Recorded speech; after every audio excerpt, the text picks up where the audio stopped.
मैं आपको दुखी करना नहीं चाहती थी।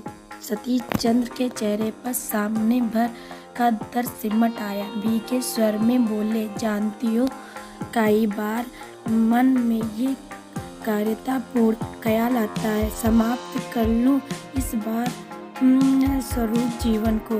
फिर तुम्हारे बारे में सोचकर विचारों को परे झपट देता हूँ। हमारे जीवन का अब क्या अर्थ रह गया है? मैं भी तो केवल आपके लिए जी रही हूँ।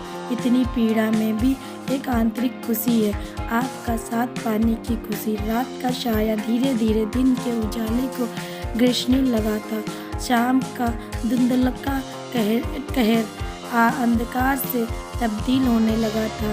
जनवरी का महीना था। कड़ाके की ठंड पड़ रही थी। बाहर बरामदे में अपने पति के साथ बैठी वो सिंगड़ी में जल रही आग की उष्णता को महसूस करके भी थरथरा उठी थी। माँ जी, अब भीतर चलिए, कितनी ठंड है और रात भी होने लगी है।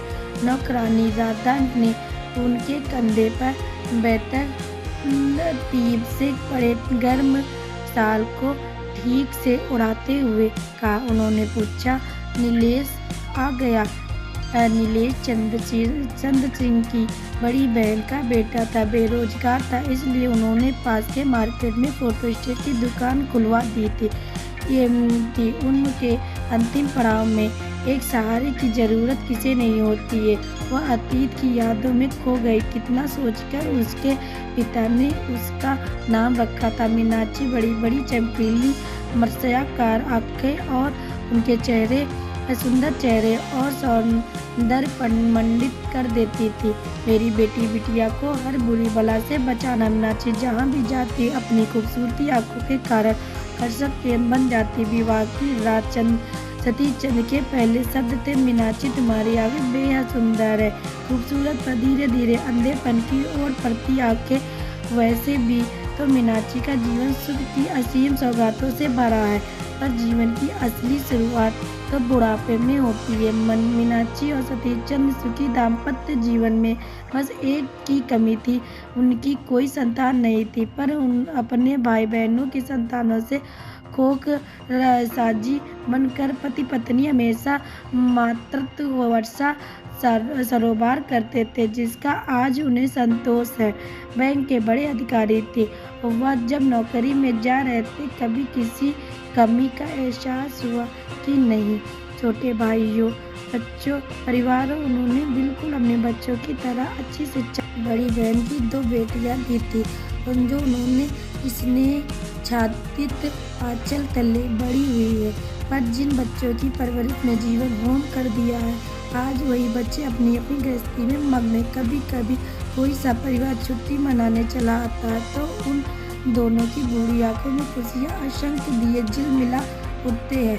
प्रेम हो, खुशी हो या रुपया पैसा, कभी बदले में किसी को कुछ नहीं मांगा।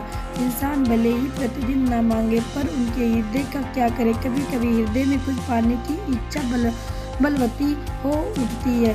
क्षण जिसकी परवरिश में बिताया, उनमें बस कुछ पल, कुछ क्षण बांटने की इच्छा, अपने मनोगत भावों को उन्हें बताने की इच्छा। कभी कभी मीनाक्षी सोचती, अगर उनके अपने बच्चे होते तो क्या उनके पास भी अपने माता पिता के लिए समय अभाव होता।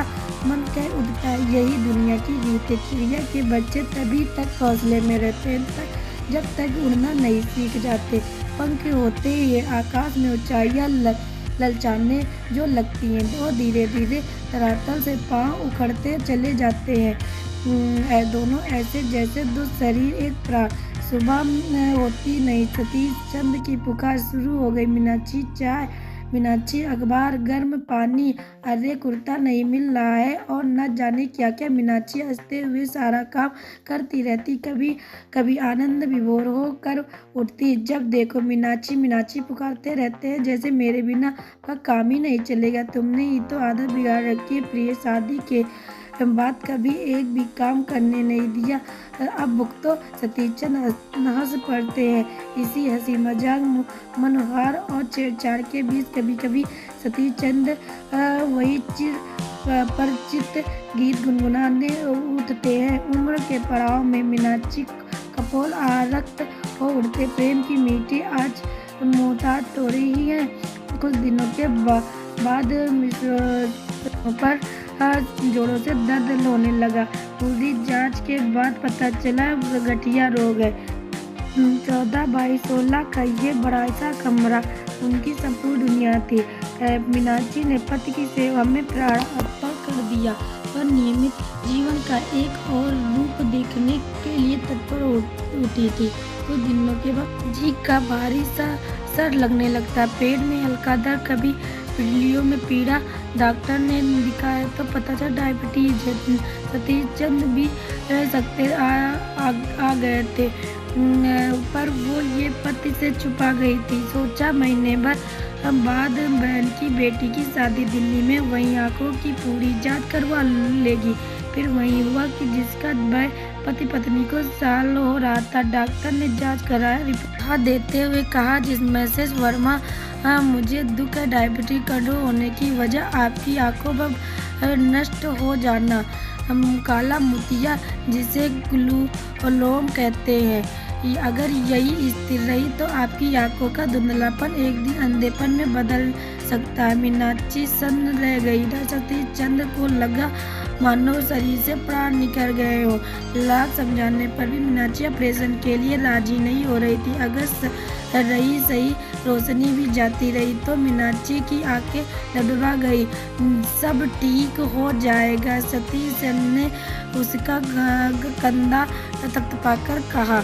10 दिनों के बाद सारी रिपोर्ट ठीक ठाक आई तो मीनाक्षी की दाईं आंख का ऑपरेशन कर दिया गया। पर यत ने रच रखा था। पट्टी खुली तो मीनाक्षी की आत्मा भीतर तक दहल गई। दाईं आंख की ज्योति जाती रही थी। मन ही मन पीड़ा का गर्भ पीती मीनाक्षी। जब से यह बात किसी न किसी बताने की विनती कर डॉक्टर को सामने ही फूट फूट कर रो पड़ी। कुछ दिन बहन के यहाँ ठहर कर मीनाक्षी पति के साथ वापस घर आई। जिंदगी फिर एक डर्रे पर डगमगाती भी सी चलती लगी। वो पहले की तरह नौकरानी की मदद से घर के काम का प्रयास करने लगी। हे ईश्वर, ऐसा दंड दुश्मन को भी मत देना। पूरा जीवन सुख से बीता, अब 61 वर्ष की उम्र में किस पाप की सजा मिल रही है तो उसकी तंद्रा भंग हो गई है। विगत से पुनः वर्तमान में लौट आया। क्या बजा होगा? 2:20 हो रहे हैं, सो जाओ। बगल में सोई पत्नी के चेहरे को गौर से देखते सतीश चंद्र के मन के विचार की आंधी थी। पत्नी की अंता पीड़ा अनभिक नहीं थे। कुछ दिनों से वो देख रहे थे कि मीनाक्षी ने अपने कमरे में ही सारी दुनिया समेट ली थी। पलंग के बगल में रखी लकड़ी की अलमारी में विभिन्न डब्बों में बिस्किट, भुने चने, दालमोट, मुरमुरे, भुना चूड़ा, मूंगफली। बड़ी सी अलमारी भी इसी कमरे में शोभा बढ़ाने लगी थी। एक शाम उन्होंने मीनाक्षी से भी पूछा था कि इसी कमरे में क्यों रह रही हो, तो वो एक पल को खामोश रही। फिर बोली, उम्र में अब ज़्यादा भागदौड़ नहीं होती। नौकरानी नीलेश से भी कितना कहूँ, सतीश चंद्र का मन वेदना से पीड़ उठता है कि दोनों एक दूसरे की पीड़ा से जुड़े तो थे, पर स्वयं को निर्विकार दिखाने का प्रयास उनकी आत्मा किस तरह तार-तार होती है। दूसरी तरफ मीनाक्षी डॉक्टर के चेकअप के लिए जाने वाली थी। पूजा पाठ करके तैयार हुई तो सतीश ने कहा, अलमारी से फाइल निकालकर पति के सामने रखती हुई वो चिढ़कर बोली, हर काम मुझे क्यों कहते हो? कौन सी चीज़ कहाँ रखी है? ये फाइल खुद ढूंढ लीजिए।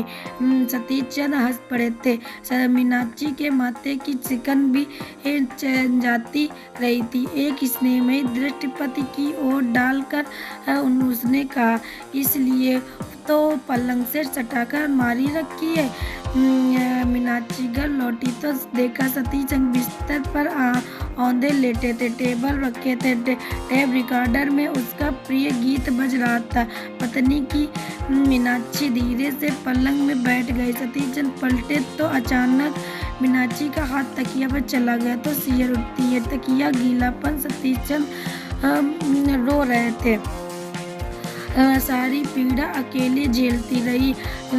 अब मेरी समझ में आ रहा है कि तुम बाईं आँख के ऑपरेशन से क्यों कार करती रही, इतना वेदना भागीदार क्यों नहीं बनाया, बोला सतीचंद ने विकल होकर पूछा। वो सिसक पड़ी। मैं आपको दुखी करना नहीं चाहती थी, भीगे स्वर में बोली।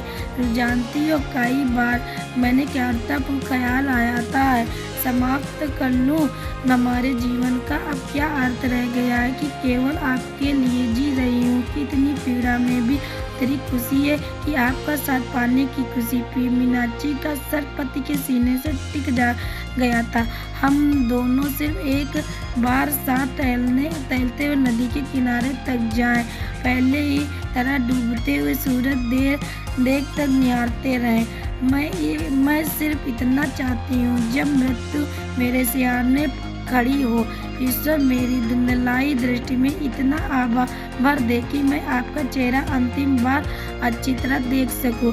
आगे मीनाक्षी हिचकियों में बह गई। ये आंसू साक्षी थे कि इस बात के कि जब पीड़ा सारी सीमाएं लांघ दुख की पराकाष्ठा को स्पर्श करती है तो उस क्षण भी आशा अभिलाषा का नन्हा दिया टिमटिमाता रहता है। यही तो जीवन है।